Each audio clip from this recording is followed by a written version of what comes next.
ఉంది. ఆవిడ మాకు బాగా ఎక్కువ చెప్తుండేది. నాకు కొంచెం టఫ్ టైమ్స్లో కూడా ఆమె నీ పాటు నువ్వే ఉండాలి, ఎవరి దగ్గర ఉండదు, ఎవరింట్లో ఉండదు, మా దగ్గర కూడా ఉండదు, నీ ఇద్దరు కిలోమీటర్గా నువ్వే ఉండాలి.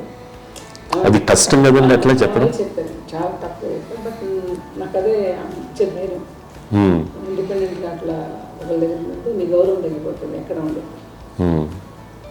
అది చాలా నాకు చాలా ఇన్స్పైరింగ్ ఉండేది మాటలు. అది ఇప్పుడు కూడా అది చాలా హ్యాపీగా అనిపిస్తుంది అని చెప్పింది. అంతే కదా, ఇప్పుడు మనకి ఏదైనా రోగాలు వస్తే చేస్తున్నాం దాన్ని బాధపడుతుంది మనమే. బట్ తగ్గించే వాళ్ళు కన్సర్న్ చూపించే డాక్టర్స్ ఒట్టుకోలు కిత్తలు కింద ఉండొచ్చు, కానీ పోరాడాల్సింది మనమే.